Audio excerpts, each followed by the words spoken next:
నమస్తే సార్. నమస్తే. సార్ చాలా మందికి తెలియదు సార్ అశ్వగంధ మన హెల్త్కి ఎలా ఉపయోగపడుతుంది అని చెప్పేసి. సో ఈ అశ్వగంధ ఉపయోగాలు ఈ మనకి ఎలా అందుతాయి? సో దాన్ని యాక్చువల్లీ శుద్ధి చేసుకున్న తర్వాతే అశ్వగంధం తీసుకోవాలంటారు. సో శుద్ధి చేసుకోకుండా అశ్వగంధను మనకి దొరికితే రూట్స్ మనం దంచుకొని తీసుకుంటే ఏమన్నా ప్రాబ్లం అవుతుందా? అశ్వగంధ పేర్లు ఏం చెప్పి పెన్నీరుగడ్డ అని లెక్క అండి ఇది. Okay sir. మామూలుగా ఏ జబ్బు కూడా తెలియకపోతే కూడా అశ్వగంధని ఒక మెయిన్ హర్బ్ కింద వాడతారు. ఓకే. మామూలుగా ఈ అశ్వగంధని ఏంటంటే కొంతమంది మామూలుగా డైరెక్ట్ పౌడర్ చేసి ఇస్తారు. ఇచ్చినా కూడా అది పాలు అనుపానం అని చెప్తారంటే. Okay sir. అది ఈ మధ్యకాలంలో ఏంటంటే నాటావు పాలలో తీసుకోమని చెప్తారు. నాటావు పాలు ఎక్కడ కూడా ఎవరికి అవైలబిలిటీ లేదు. ఓకే. అదొక అందు గురించి అశ్వగంధని ఎప్పుడైతే మనం ప్యూరిఫై చేస్తామో అంటే శుద్ధి చేస్తామో ఈ అశ్వగంధలో కూడా 2 రకాలు ఉంటాయి. దేశీయ అశ్వగంధ అంటే వైల్డ్గా మనకి ఫారెస్ట్లో లభిస్తుంది. దుంపలు పెద్ద సైజు ఉంటాయండి. ఇది నాగోరి అశ్వగంధ అంటారు. ఈ నాగోరి అశ్వగంధ అన్నది ఏంటంటే ఆర్గానిక్ ఫార్మింగ్ చేసి పండిస్తారు. దీనివల్ల ఏంటంటే మనకి శుద్ధి చేసుకుంటాం కూడా ఈజీ ఉంటుంది. ప్లస్ దాంతోపాటు దీంట్లో మెడిసినల్ ప్రాపర్టీస్ ఎక్కువ ఉంటాయి. ప్లస్ ఈ నాగోరి అశ్వగంధలో ఏంటంటే కొన్ని వందల సంవత్సరాలుగా ఇది డెవలప్ చేశారనమాట. అశ్వగంధలో ఎన్ని రకాలు ఉన్నాయి సార్? నాగోరి అశ్వగంధ ఉంది, దేశీయ అశ్వగంధ ఉంది. దేశీయ అశ్వగంధ అన్నది వైల్డ్గా మనకి ఫారెస్ట్లో లభిస్తుంది. అది కలెక్ట్ చేసుకొస్తారు. అది సైజుగా పెద్దగా ఉంటుంది. ఆవు పాలు శుద్ధి చేసుకున్నా కూడా కొంచెం కష్టసాధ్యంగా ఉంటుంది. ఎన్ని రోజులు చేసుకోవాలి శుద్ధి చేస్తే? అసలు ఆవు పాలు అంటే అట్లీస్ట్ ఒక్కసారైనా దీన్ని ఆవు పాలలో ఉడికించి పౌడర్ చేసుకుంటే మనకి ఏంటంటే ఇరిటేషన్స్ అంటారు. కొంతమంది బాడీ తత్వాన్ని బట్టి అశ్వగంధ తీసుకున్న వెంటనే వేడి చేయటం, అంటే ఒళ్ళంతా వేడి చేయటం, అంటే కళ్ళు మంటలు ఉండటం. కొంతమందికి ఏంటంటే ఇరిటేషన్స్ ఉంటాయి. డైరెక్ట్ వాడుతుంటే ఏంటంటే ఇలా దురదలు రావటం ఇట్లాంటివి జరుగుతాయి. అశ్వగంధ లేహ్యం రూపంలో చేసే వాళ్ళు కూడా అట్లీస్ట్ ఒకసారైనా ఆవు పాలు ఉడికించి ఆ పౌడర్ని లేహ్యం రూపంలో చేస్తారు. ఎటువంటి ఇరిటేషన్ రాకూడదని చేస్తారు. ఈ అశ్వగంధని ఎవరైతే 7 సార్లు ఆవు పాలతో శుద్ధి చేసి పౌడర్ చేసి తీసుకుంటే ఏంటంటే పాలలో కలుపుకోవాల్సిన అవసరం ఉండదండి. ఓకే. అంటే ఏం పాలు బయట నుంచి ప్యాకెట్ పాలలో కలుపుకోవాల్సిన అవసరం ఉండదు. దాంతోపాటు ఇది డైరెక్ట్ గోరువెచ్చని వాటర్లో కలిపి తీసుకోవచ్చు. ప్లస్ దాంతోపాటు కండ చక్కెర కానీ మనకి తాటికల కింద కానీ కలుపుకోవచ్చు. షుగర్ పేషెంట్ అయితే ఏమో తాటికల కింద కలుపుకొని తీసుకుంటారు అనమాట. ఈ అశ్వగంధం తీసుకోవడం వల్ల ఏంటంటే మనకి ఉపయోగాలు ఏంటంటే మెయిన్ ఈ అశ్వగంధాన్ని కూడా స్కిన్ ప్రాబ్లమ్స్ ఎక్స్టర్నల్ అప్లికేషన్ కింద కూడా చేస్తారు.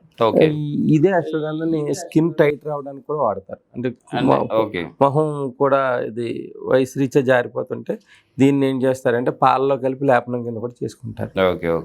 ఇదే అశ్వగంధాన్ని మామూలుగా ఈ లోనికి ఇంటేక్ తీసుకుంటాం వల్ల ఏమనిపిస్తుంది అంటే డయాబెటిక్ పేషెంట్స్లో ఈ మజిల్ లాస్ అయిపోతుందండి. అంటే మనకు ఉండవలసిన మజిల్ డ్రై అయిపోతూ ఉంటుంది.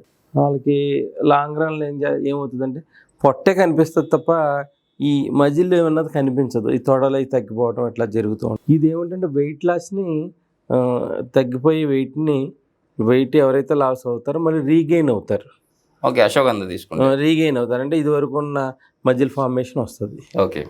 ఇది ఆవు పాలతో శుద్ధి ప్రక్రియ ద్వారా ఇంకా ఫాస్ట్గా వస్తుంది అనమాట. ఫాస్ట్గా వస్తుంది. వాళ్ళకి వేడి చేయటం ఉండదు. నైట్ కామన్గా డయాబెటిక్ పేషెంట్లు ఏంటంటే నిద్ర పట్టకపోవటం, కాళ్ళు చేతులు లాగటం ఇట్లాంటి సమస్యలు ఉంటాయి.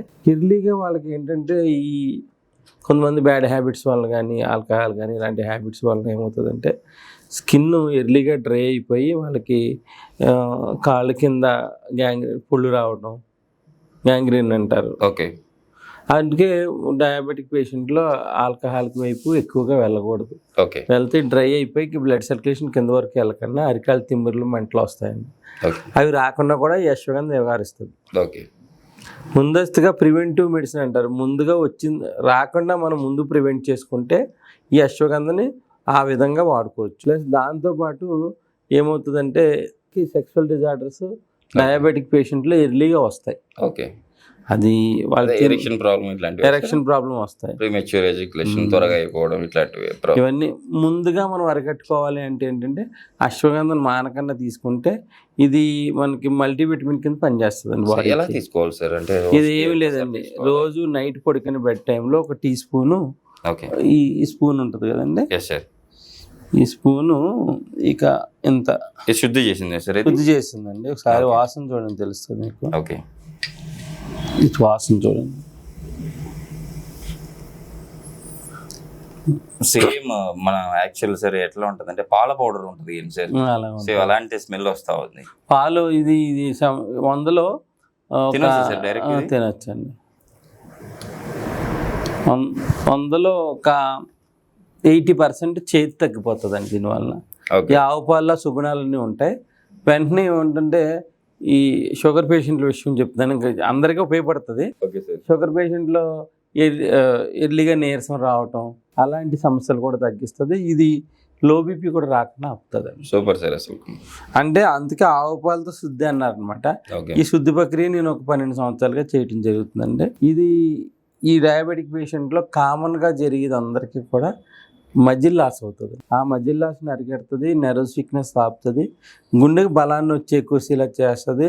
దాంతోపాటు ఏంటంటే కొత్త కొత్త హెల్త్ ప్రాబ్లమ్స్ రాకుండా ఆపే గుణం దీనికి ఉంది. ఓకే, ప్లస్ ఇది మనకి స్ట్రెస్ లెవెల్స్ ఎప్పుడైతే తగ్గినాయో ఈ డయాబెటిక్ పేషెంట్లో పెరాలసిస్ ఇవ్వండి ఇలాంటి సమస్యలు వస్తాయి. ఇవి రాకుండా కూడా ముందస్తుగా మనం తగ్గించుకుంటా ఉంటుందండి. ఈ శుద్ధి ప్రక్రియ మామూలుగా ఇంటి దగ్గర చేసుకునే వాళ్ళు, ఇంట్రెస్ట్గా చేసుకునే వాళ్ళు కొంతమంది చేసుకుంటారు. ఓకే, 1 కేజీ అశ్వగంధ దుంపలు తెచ్చి 1 లీటర్ పాలతో మరిగించి ఓకే, ఎండించి అలా 7 రోజులు చేయాలండి. 7 రోజులు? ఈ 7 days. ఆ రోజు మార్నింగ్ మరిగించాలి, తర్వాత ఎండబెట్టాలి, ప్యూరిఫై చేసి తీసుకున్నాము. మన వికారాలంటూ ఏమీ ఉండవు. ఓకే, చాలా మంది అశ్వగంధ వాడిన వెంటనే వేడి చేయటం అన్న అదే ఉండదండి దీనికి. ఓకే సార్, ఈ విధంగా అశ్వగంధ తీసుకుంటే డయాబెటిక్ పేషెంట్లో చాలా మేలు అవుతుంది. ఓకే, జనరల్ పర్సన్స్ తీసుకుంటే ఎన్ని బెనిఫిట్స్ ఉంటాయో నేను తర్వాత ఎపిసోడ్లో తెలుసుకున్నాను. షూర్ సార్, తప్పకుండా సార్. ఇప్పుడు యాక్చువల్లీ ఇది రోజుకి ఎన్నిసార్లు తీసుకోవాలో చెప్పలేదు. రోజుకి ఇది బాగా నీరసంగా ఉన్నవాడు అయితే పొద్దున్న టిఫిన్ అయిపోయిన తర్వాత ఈ టీ స్పూన్, పెద్ద స్పూన్లో సగం తీసుకోవాలండి. ఓకే, ఉదయం సాయంత్రం 2 పూటలా తీసుకోవాలి. తర్వాత 1 పూట తీసుకుంటే సరిపోతుందండి. Okay sir. నిజంగా డైరెక్ట్ కూడా మనం వాటర్లో కలుపుకోవాల్సిన అవసరం లేదు. నార్మల్గా ఇప్పుడు నేను మామూలుగా జర్నీలో కూడా ఈజీగా కన్జ్యూమ్ చేసుకోవచ్చు అండి. ఇది ఈ విధంగా ఈ శుద్ధి ప్రక్రియ ద్వారా చేసే అశ్వగంధ ఇది ఉంటుంది. నిజంగా సార్, ఈరోజు మన ప్రేక్షకులకైతే శుద్ధి ప్రక్రియ చేసుకున్న అశ్వగంధని ఎలా తీసుకోవాలి, ఎలాంటి బెనిఫిట్స్ ఉంటాయి చాలా చక్కగా వివరించారు సార్. Thank you. నమస్తే.